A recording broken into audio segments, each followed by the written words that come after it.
जैसा कि आपको पता है मेरा नाम अजय तिवारी है और आज हम फिजिक्स में जो पढ़ने वाले हैं साइक्लोट्रॉन। क्या पढ़ने वाले हैं? साइक्लोट्रॉन। तो साइक्लोट्रॉन पढ़ेंगे, है ना। ट्रॉन, तो साइक्लोट्रॉन क्या होता है पहले ये समझते हैं। जनरली साइक्लोट्रॉन का यूज हम क्या करते हैं, चार्ज पार्टिकल को एक्सेलरेट करने के लिए करते हैं, है ना। साइक्लोट्रॉन का जनरली क्या है, मतलब चार्ज पार्टिकल को which is used to accelerate charge particle, और इसमें भी जनरली हम पॉजिटिव चार्ज पार्टिकल की बात करते हैं, है ना। तो ये जो साइक्लोट्रॉन है इट इज यूज्ड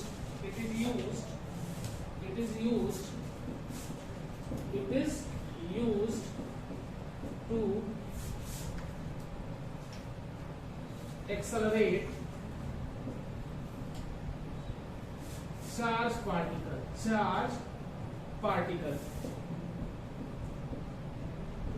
अच्छा, मैंने ये ऐसे तो लिख दिया कि it is used to accelerate charge particle, लेकिन क्या ये सच में ऐसा काम करता है? साइक्लोट्रॉन सिंपली अगर कहें ना, एक मशीन होता है। क्या होता है? मशीन, डिवाइस होता है। इसका एक और काम ऐसे समझ लो कि ये क्या करता है ना, चार्ज पार्टिकल को बहुत ज्यादा स्पीड चार्ज पार्टिकल का बढ़ा देता है। ये चार्ज पार्टिकल की जो स्पीड होती है उसको बहुत ज्यादा बढ़ा देता है। अब कोई पार्टिकल बहुत ज्यादा अगर उसकी स्पीड हो जाएगी, अगर उसके पास अगर चार्ज भी है साथ में मास भी है, मास एनर्जी कन्वर्जन आपने अगर पढ़ा होगा आइंस्टीन इक्वेशन से, m is equal to m not 1 upon root under e square upon c square. ये एक फॉर्मूला होता है जिससे न्यूटन ने बताया था कि जनरली ये रेस्ट मास होता है और ये मूवेबल पार्टिकल का मास होता है। तो जनरली मूवेबल चार्ज का अगर मान लो ये रेस्ट मास है, ये उसका मास है, तो हम देखते हैं कि वो स्पीड के साथ वेरी करता है ना। तो उसका जो फाइनल मास है मूवेबल पार्टिकल का वो अलग आता है, यानी वो एनर्जाइज हो जाता है। E इज इक्वल टू, बाद में उन्होंने बताया था, E is equal to mc square. तो यहाँ से एनर्जी मास कन्वर्जन हुआ था।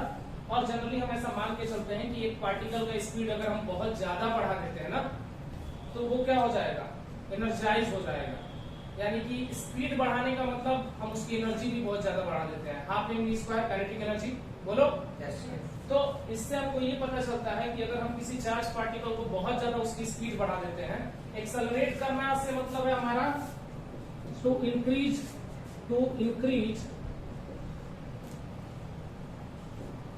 इट्स स्पीड, है ना।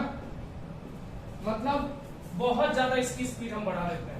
चार्ज पार्टिकल की स्पीड जब बहुत ज्यादा बढ़ा देंगे तो बहुत ज्यादा, या तो हम उसका कहें कि हम उसको स्पीड हाई कर दिया हमने, या उसको हाई एनर्जी कर दिया, उसका चार्ज पार्टिकल का एनर्जी मैंने हाई कर दिया, एक ही बात है ना। तो ऐसा मशीन या डिवाइस है जो चार्ज पार्टिकल की एनर्जी या स्पीड को बहुत ज्यादा बढ़ा देता है। क्लियर है? साइक्लोट्रॉन ऐसा डिवाइस या मशीन है, ठीक है।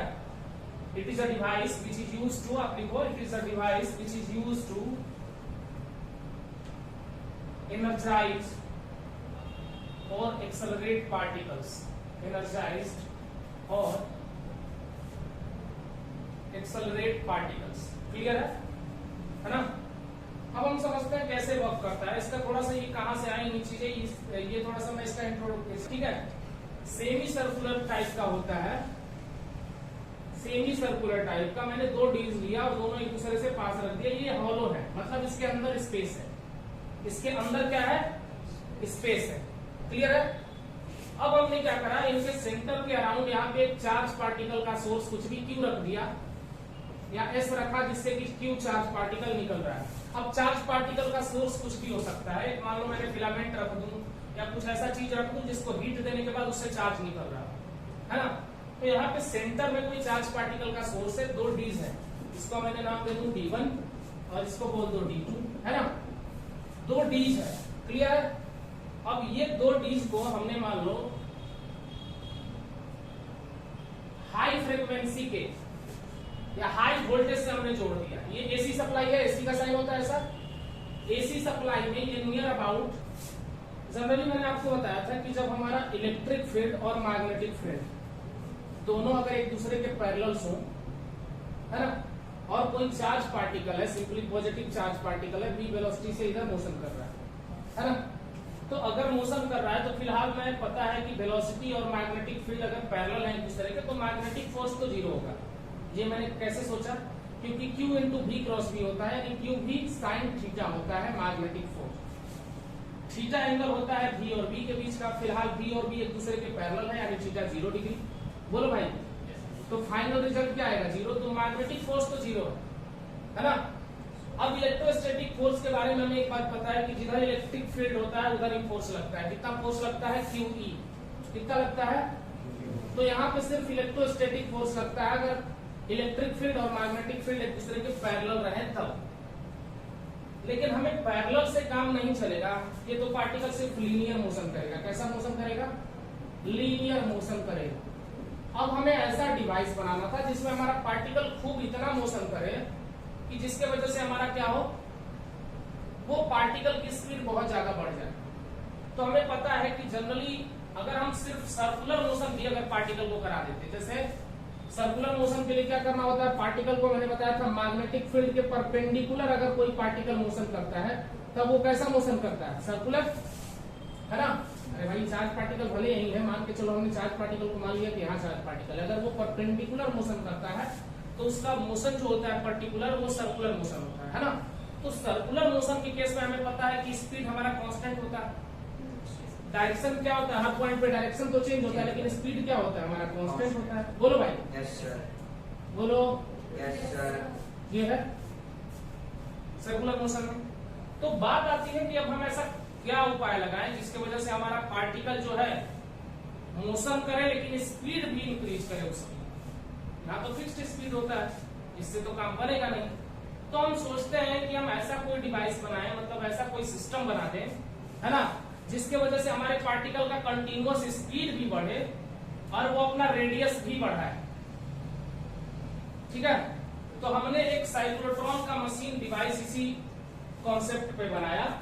एक दूसरा जो केस हमने आपको बताया था, इसमें याद होगा मैंने बोला था उसमें इलेक्ट्रिक फील्ड और मैग्नेटिक फील्ड एक दूसरे के परपेंडिकुलर रहते हैं, तो इसको हम कहते हैं क्रॉस फील्ड। ये अगर इलेक्ट्रिक फील्ड है और ये मान लो मैग्नेटिक फील्ड है, अगर ये दोनों एक दूसरे के परपेंडिकुलर होते हैं यानी E और B जब एक दूसरे के परपेंडिकुलर होते हैं तो हम इसको क्रॉस फील्ड कहते हैं। क्या कहते हैं?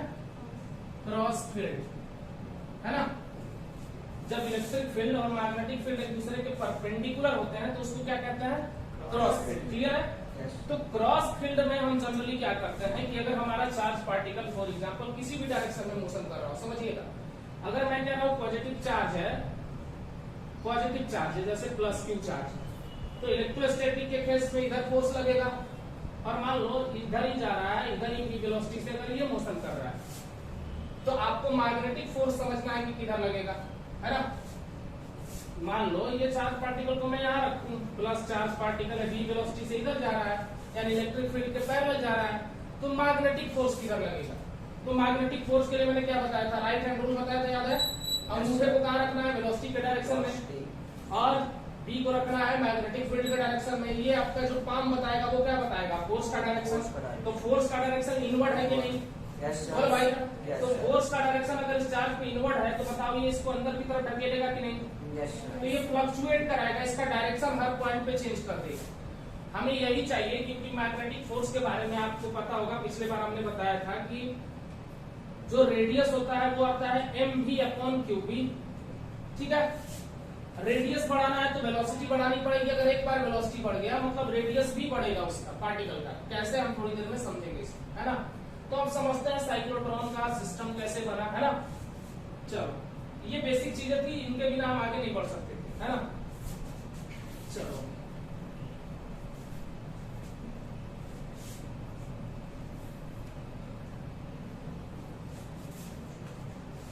क्या किया गया? सबसे पहले दो हॉलो सेमी सर्कुलर डीज लिया, जिसका नाम डीज हमने बोला।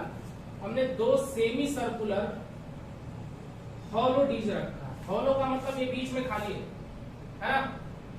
अरे वो किस तरह की चीज बताऊं, जैसे पिज्जा का जो वो डिवाइस होता है जिसमें पिज्जा भर के आता है, बीच से उसको काट दो तो वो तो मान लो स्क्वायर जैसा हो। ये बहुत ज्यादा फ्रीक्वेंसी और हाई वोल्टेज, ठीक है ना। 1 लाख से लेके 10 लाख के आसपास इसका क्या होता है? रेंज होता है। 1 लाख से लेके 10 लाख तक इसका रेंज होता है। किसका मतलब? बहुत हाई वोल्टेज और हाई फ्रीक्वेंसी हम देते हैं इसमें, है ना। ये क्यों दिया जाता है अभी थोड़ी देर में पता चलेगा। इन दोनों को हमने हाई फ्रीक्वेंसी से जोड़ दिया और इसको एक डब्बे में बंद कर दिया हमने, ठीक है। ये वैक्यूम क्रिएट करने के लिए जनरली किया जाता है। एक डब्बे में हमने इसको पूरे सिस्टम को बंद कर दिया, है ना, क्लियर है। अब कर तो दिया, क्या होता है कि जनरली एक टाइम में हम एक डिश को या तो पॉजिटिव रख सकते हैं या तो दूसरे को नेगेटिव रख सकते हैं, है ना। तो हमने एक बारी इसको पॉजिटिव रखा, दूसरे वाले को नेगेटिव रखा। इसलिए रखा क्योंकि एसी सप्लाई का ऐसे नेचर भी होता है कि वो ऐसे होती है, फ्लक्चुएट करती है। देखो पॉजिटिव नेगेटिव, अगर ये पॉजिटिव है तो दूसरा नेगेटिव, तो एक बारी में क्या होती है, फ्लक्चुएट करती है। अगर एक बार ये नेगेटिव हो गई तो फिर से पॉजिटिव, देन फिर नेगेटिव, बोलो, है ना। तो ये फ्लक्चुएट करती है, एक सेकंड के अंतराल में कई बार ये हो सकता है ना। अब ऐसा नहीं है कि एक बार ये पॉजिटिव है तो सिर्फ पॉजिटिव रहेगा, देन पॉजिटिव देन नेगेटिव, फिर से पॉजिटिव देन नेगेटिव, मतलब ये फ्लक्चुएट करते रहता है। ये एसी का नेचर होता है, तो यानी ये प्लस माइनस भी बदलते रहेगा। ये बात क्लियर समझ रहे हैं, है ना। अब क्या हुआ कि मान लो हमने यहाँ पे क्यू चार्ज पार्टिकल को रखा और इनिशियली हमने क्या किया, इस पे बताओ। अगर फील्ड की बात करें, जनरली इलेक्ट्रिक फील्ड की बात करें, तो किसी मेटालिक सरफेस के अंदर इलेक्ट्रिक फील्ड की वैल्यू 0 होती है। तो इस हॉलो स्फीयर के अंदर तो कोई इलेक्ट्रिक फील्ड नहीं होगा। हाँ, मैग्नेटिक फील्ड तो होगा नो डाउट, लेकिन इलेक्ट्रिक फील्ड नहीं होगा, क्लियर है। तो क्या होता है कि जनरली इस चार्ज पार्टिकल पे इलेक्ट्रिक फील्ड में रखोगे तो फील्ड क्या होता है, जनरली पॉजिटिव से निकलता है, पॉजिटिव चार्ज से इलेक्ट्रिक फील्ड लाइन नेगेटिव की तरफ जाता है। यानी कि इधर से क्या होगा, फील्ड की वजह से इधर जाएगा, ये फील्ड के डायरेक्शन में, यानी इलेक्ट्रिक फील्ड का डायरेक्शन पॉजिटिव से नेगेटिव है, बोलो। तो जो ये खाली स्पेस है ना इन दोनों के बीच, तो खाली स्पेस में तो फोर्स लगेगा ना, इलेक्ट्रिक फोर्स, अंदर नहीं लगेगा। तो इनिशियली इस पे फोर्स लग गया क्यूई, और ये थोड़ा आगे की तरफ गया, बोलो। अंदर भाई यहाँ जाने के बाद तो अंदर तो फोर्स लगेगा नहीं, मतलब ये मान लो यहाँ तक गया, क्लियर है कि नहीं। तो यहाँ तक गया, एक बार यहाँ से फोर्स लग गया तो अंदर घुस गया होगा ना ये। अब यहाँ अंदर जाने के बाद सोचो, वेलोसिटी इधर, और इसमें फील्ड जो है मैग्नेटिक फील्ड, मैंने बताया इलेक्ट्रिक फील्ड और मैग्नेटिक फील्ड क्रॉस्ड है, यानी कि परपेंडिकुलर है। हम मान के चल रहे हैं कि हर पॉइंट पे जो मैग्नेटिक फील्ड है वो डॉट डॉट है। डॉट डॉट का मतलब क्या बताया था मैंने, वेरी नाइस, यानी कि आउटवर्ड मैग्नेटिक फील्ड है। क्या है, आउटवर्ड मैग्नेटिक फील्ड। हर जगह पे मैग्नेटिक फील्ड क्या है, आउट ऑफ द प्लेन है।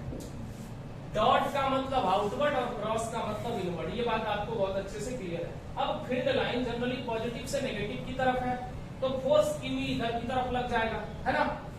अब क्या होगा, इस चार्ज के सोर्स पे, ठीक है, समझिएगा, फील्ड अगर बात करें इस पॉइंट पे, अब मैग्नेटिक फोर्स किधर लगेगा, सोचने वाली बात है। देखिएगा, वेलोसिटी किधर है, राइट की तरफ, तो वेलोसिटी की तरफ क्या करना है, अपना अंगूठा, और मैग्नेटिक फोर्स से भी पहले समझ लो कि मैग्नेटिक फील्ड किधर है, बाहर की तरफ, आउटवर्ड, और वेलोसिटी है इधर। फोर्स डाउनवर्ड लगेगा क्या, हाई डाउनवर्ड लगेगा। देखो वेलोसिटी का डायरेक्शन इधर है, मैग्नेटिक फील्ड का डायरेक्शन, है ना। तो फोर्स डाउनवर्ड लगेगा, तो इस वाले पॉइंट पर फोर्स इसको लगेगा इधर, यानी कि ये जाना तो सीधा चाह रहा था, लेकिन इसको फोर्स बताओ, बताया था कि नहीं, ये वाला करो, इनवर्ट पारा बोला, आउटवर्ड पारा बोला, बताया था इसके बारे में। Yes sir. तो नीचे की तरफ लग जाएगा, यानी ये हल्का सा क्या हो जाएगा, फ्लक्चुएट कर जाएगा, ठीक है, और इसको रोटेट करेगा, फिर ये यहाँ आ जाएगा, क्लियर है। यहाँ आने के बाद जैसे ही ये फिर बाहर वाले फील्ड में आएगा, तब तक ये वापस का जो ये पॉजिटिव नेगेटिव था, इतने देर में ये फ्लक्चुएट कर जाएगा।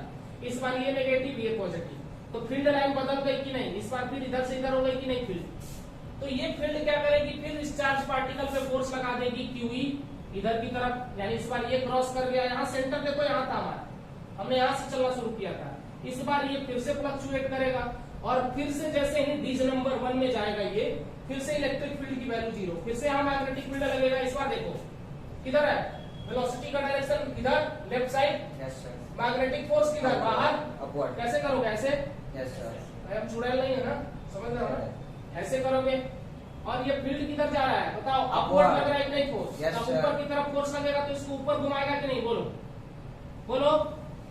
इस बार थोड़ी फिर वेलोसिटी इसकी बढ़ जाएगी, और वेलोसिटी बढ़ने से इसका रेडियस भी बढ़ जाएगा। अच्छा, वेलोसिटी क्यों बढ़ रही है, हाई फ्रिक्वेंसी पे लगाया है, जिसका वोल्टेज भी हाई है, वोल्टेज नियर अबाउट इतना मैं बता रहा हूँ, बहुत ज्यादा फ्रिक्वेंसी है, 1 लाख से 10 लाख तक इसका हाई फ्रिक्वेंसी पे हमने इसको लगाया हुआ है, ठीक है ना। तो अब अगर मैं देखूं, एनसीईआरटी का है, एनसीईआरटी में ये दिया हुआ है चीजें, तो अगर मैं ज्यादा लगाऊंगा तो क्या होगा, फिर इसके साथ वेलोसिटी इंक्रीज करेगा, और वेलोसिटी इंक्रीज करेगा तो मैंने अभी बताया रेडियस जो आता है क्या आता है, mv/qb, यही आता है ना। Yes sir. बताया था। तो इस वाले केस में क्या हो जाएगा, फिर से यहाँ पे जैसे ही आएगा तो इलेक्ट्रिक फील्ड की वैल्यू डीज के अंदर 0, खाली मैग्नेटिक फील्ड डीज में लग रहा है ना। फिर ये इसके वजह से बाहर आएगा तो फिर ये फ्लक्चुएट करेगा प्लस से माइनस। बोलो, इलेक्ट्रिक फील्ड का डायरेक्शन फिर से चेंज हुआ तो फिर से ये इसको यहाँ तक ले जाएगा। जैसे ही डीज नंबर 2 में वापस से जाएगा तो वापस से क्या लगेगा, इस पे मैग्नेटिक फोर्स किधर लगेगा, डाउनवर्ड, तो इसको फिर से मोड़ देगा, है ना। ये कहानी चलते रहेगी, कहां तक चलते रहेगी, चलते रहेगी, चलते रहेगी।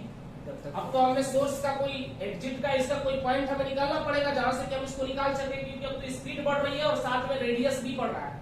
यानी ऐसे मत बोलो रेडियस बढ़ने की वजह से इसका स्पीड बढ़ रहा है। तो हमने एक पॉइंट पे डिफ्लेक्टर लगा दिया। डिफ्लेक्टर मतलब अब इसको डिफ्लेक्ट करेगा ये। मान लो ये डिफ्लेक्टर हमने लगाया जो इसका एग्जिट पॉइंट है, क्या लगाया, डिफ्लेक्टर। डिफ्लेक्टर इसको डिफ्लेक्ट करके इसके एग्जिट पॉइंट से इसको बाहर ले गया, ये एग्जिट पॉइंट। एग्जिट पॉइंट से अब ले गया, अब एनर्जाइज हो चुका है ये पार्टिकल, बहुत ज्यादा एनर्जाइज हो चुका है। अब ये क्या करेगा, टारगेट से टकरा जाएगा, टारगेट से टकरा जाएगा। बाकी हम इसका जो यूज करना चाहते हैं कर सकते हैं, है ना। तो सिंपली पहले क्या लिखेंगे इसके बारे में, उस साइक्लोट्रॉन के बारे में। साइक्लोट्रॉन में लिखेंगे कि हमने एक चार्ज सोर्स लिया, 2 डिश के बीच में हमने रख दिया जो सेमी सर्कुलर हॉलो डिश है ना। हॉलो डिश का मतलब यह है कि बीच में खोखला है। किस टाइप का है, इस टाइप का है, इस टाइप का है, लेकिन बीच में ये इसके खोखला है, ठीक है। ये बीच में मतलब समझ पा रहे हो, 3D थोड़ा सा इनके बीच में ऐसे खाली है ना। मान लो इधर भी मतलब ऊपर भी कवर है, नीचे भी कवर है, इसके बीच में स्पेस है, इस स्पेस के अंदर ऐसे हो रहा है। और जो हमने फील्ड लगाया हुआ है, ये मैग्नेटिक फील्ड कैसे क्रिएट किया होगा हमने आउटवर्ड, तो मैग्नेटिक फील्ड क्रिएट करने के लिए समझ लो सारी चीजें, ये सिंपल सा है। हम एक तो मैग्नेट रख दे नीचे और एक मैग्नेट रख दे ऊपर। अगर नॉर्थ पोल नीचे रख दे और साउथ पोल ऊपर, तो फील्ड लाइन ऊपर की तरफ ही निकलेंगी, नॉर्थ से साउथ की तरफ। हॉर्स मैग्नेट रख लो सबसे बढ़िया। हॉर्स मैग्नेट में क्या होता है, फील्ड लाइन जनरली क्या होता है, नॉर्थ से साउथ की तरफ जाएगा और ऐसे इजीली फंसा दोगे। हॉर्स इसी टाइप का होता है ना, यस सर, है ना। तो ये नॉर्थ हो गया, ये साउथ, इनके बीच से इधर की तरफ ऊपर की तरफ जाएगी। तो मैग्नेटिक फील्ड लाइन क्रिएट करना बहुत आसान है। इलेक्ट्रिक फील्ड लाइन तुम ऑलरेडी हाई वोल्टेज फ्रीक्वेंसी वाला जोड़ चुके हो, ये ऑलरेडी प्लस माइनस। अरे भाई ये स्मॉल सेकेंड में, बहुत छोटे टाइम में ना ये बहुत बार फ्लक्चुएट कर जाता है।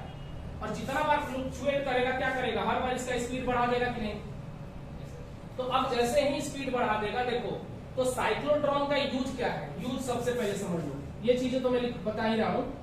यूज है जनरली ये इसका इस्तेमाल ना रेडियो एक्टिव मटेरियल को चेक करने में किया जाता है। जनरली रेडियो एक्टिव डीके में भी इसका इस्तेमाल किया जाता है ना। चार्ज पार्टिकल को जैसे क्या करोगे, रेडियो एक्टिव जो भी मटेरियल है, जैसे कि न्यूक्लियर टेस्ट वगैरह जो होते हैं, तो जब तक हम न्यूक्लियस को यानी कि एक तरह से बम्बार्डिंग नहीं करते हैं, तो हाई स्पीड पार्टिकल से कभी भी देखना, जितने भी एक्सपेरिमेंट हुए हैं वो हाई स्पीड पार्टिकल लिखा रहता है। तो हाई स्पीड पार्टिकल करने के लिए हमारे पास अब साइक्लोट्रॉन नाम का डिवाइस आ चुका है, ठीक है। तो रेडियो एक्टिव जो मटेरियल है, रेडियो एक्टिव डीके में भी इसका यूज होता है, ठीक है ना। रेडियो एक्टिविटी जो परीक्षण होते हैं, जितने न्यूक्लियर टेस्ट वगैरह में भी इसका इस्तेमाल ये होता है, क्लियर है। तो ये इसका यूज है साइक्लोट्रॉन। इसके अलावा हाँ भाई, ये वैसे साइड वो था ना, क्या कोलाइडर था ना, वो यही होता है ना, क्या कोलाइडर, हाइड्रोन कोलाइडर कुछ था ना, पार्टिकल एक्सीलरेट करता है।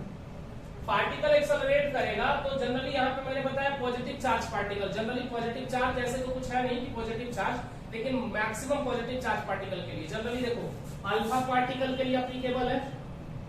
किसके लिए, अल्फा पार्टिकल और प्रोटॉन्स। आप कहोगे कि सर इलेक्ट्रॉन के लिए एप्लीकेबल नहीं है, मैं कहूंगा नहीं, ये स्मॉलेस्ट चार्ज पार्टिकल के लिए एप्लीकेबल नहीं है। बहुत स्मॉलेस्ट, जनरली सबसे छोटा चार्ज पार्टिकल इलेक्ट्रॉन के चार्ज को माना जाता है। और इलेक्ट्रॉन का चार्ज पार्टिकल जो छोटा चार्ज पार्टिकल रहेगा ना, वो बहुत ज्यादा अगर तुम स्पीड उसको दे दोगे ना भैया, तो खतरनाक काम करेगा। उसका भी यूज इसलिए नहीं करते हैं कि बहुत छोटा स्मॉलेस्ट चार्ज पार्टिकल है, तो इलेक्ट्रॉन के लिए एप्लीकेबल नहीं है ये न्यूट्रल पार्टिकल के लिए भी एप्लीकेबल नहीं है। पहली बात, यूज मैंने किसके लिए बताया, न्यूक्लियर रिएक्टर में इसका यूज होता है, और रेडियो एक्टिव डीके में भी,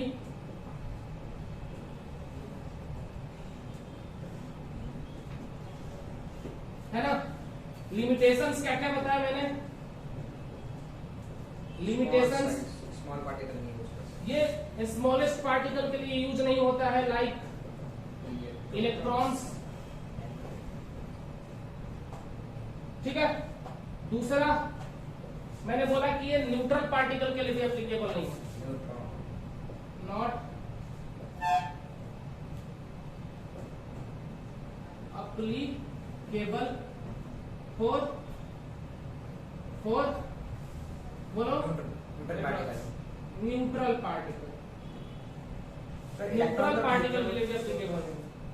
अब कहोगे कि सर किसके लिए है, तो पॉजिटिव चार्ज पार्टिकल, वही जो प्रोटॉन है उसके हाइड्रोजन के बीच ऐसे कुछ वो होते हैं, जैसे ड्यूट्रॉन बोल रहे हो, ड्यूट्रॉन के लिए भी एप्लीकेबल है ना।